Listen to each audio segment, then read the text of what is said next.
Talo falava, ala usu foi fi au mga luenga o le nei tae au, o tātou talafo.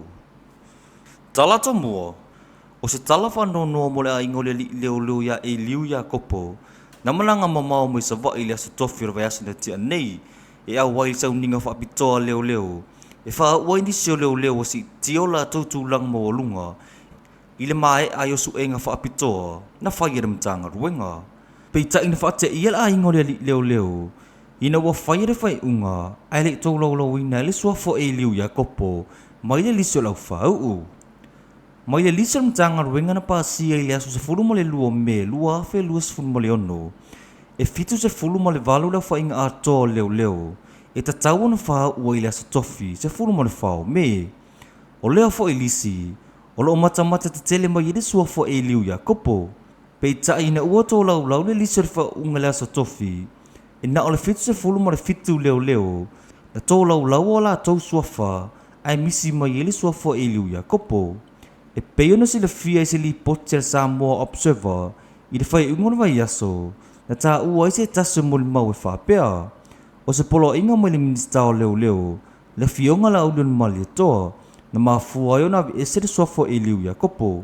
Ai na tā ua fo e lea li poti e se tasu o sui komisina lango leo leo, o le ausa lilo no min meni, e lea i se suafa na ave sea mai le lisio lau whau.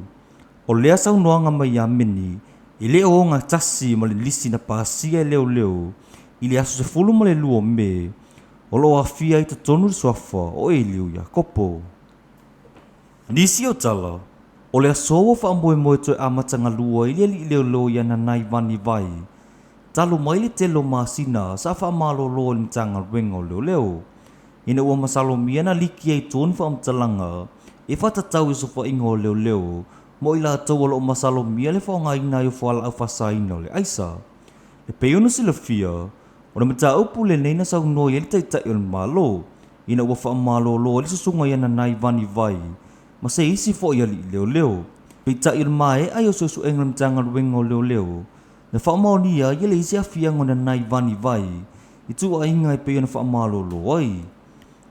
O se tasi le neo mata upu na wha alia i fo e wha tuona nai, le tamaita i tu stala, ia lilo mai awa mai na vai, le te leo le fianga o ia, o le la wha nauma o la ua inga, ta luai nei tua inga, i le ngata le wha malo loa i lona tō lua, e le eise tutongi mai se taimi umi, ai o afianga fo i upu la lafo a tangata i lungu penga ta whailangi, na lipoti ai se tase newspaper, i le whai unga vai aso le whaonu ave e na nai vani, o le mtanga ruenga leo leo i le tula, whono. O le vai aso le nei au mai le whai unga tamaita i whamasino, o le whamasinonga whai tōma lo, o papali i rosela papali i, e whaatatau le mata upu, e peo na tangi le tō whasi ata pio wauliko. O le poro kalami le tauta ia i New Zealand, e whaasanga ia tōle a fua sa ai a tōle a fua, ma ainu u i linga noa sa vai na ea. O le taro sanga si ata mai New Zealand, e tau wala mai i le lo ia, o tō lai ei mo ia, mai le mtanga rengo leo leo. Pe mawhai o na whai mai ana moli mau, e whao ngai au wala wha ateko no losi lungo penga ta whailangi, ono e le mawhai o na malanga mai Samoa nei, ono e le aise ise tu o isi o na tamau o matua, wha atase i mapopo lenga i luna saunga le mu, pe a malanga mai Samoa, ono nisi wala tau wha amata ua tu ia te ia, e pe ono sila fia, ono mata upu le nei, o lo tangi mai ei asiata i nofo i New Zealand, wha asanga ia tole a fua ma ainu u, e no nofo i au se talia. Ha o le nei wa whai ai le whaamasnonga i Samoa nei. Ina ua tau nu o le mtanga ruenga o leo leo. E whai amolianga e whaasanga i atole a fua ma ainu u. Ma o se tasi lea waenga o lo whinau ma losi ai le li ulo i o tūla i mo tole a fua ma ainu u. O le whai unga tamata i whamasina rwai aso le nei. O le amanino ai pe tā lia tarusanga siata. Ina ia whai amai New Zealand na mau. Ai awan i malanga mai Samoa e awai la tau whamasnonga. Tala muli. Wa fautua ina ne tai o le tua ngai tula e pai ono Dr. Sai lele malia le ngoi. E sui ko masino leo leo mo mtanga rengo leo leo. Ina ia awan i pala ai ala le fatino ino la tau tiu tena fatau toa i la tau. O le saunoanga tula e pa, e mafua mai dawe ese ai o le suafo le li leo leo. Ia e liu ya kopo, mai le liseo leo leo. Na wha au o i le vai asu na tia nei. Saunoa tula e pa, E tasi lau le tanga tolo o ia masal salo, na abe Esera le suafo le li leo leo, o le parimia. O ia fo e minister na tanga luenga o leo leo, fai mai tui la epa, ile tatau se minister ona iei linga luenga fai a leo leo.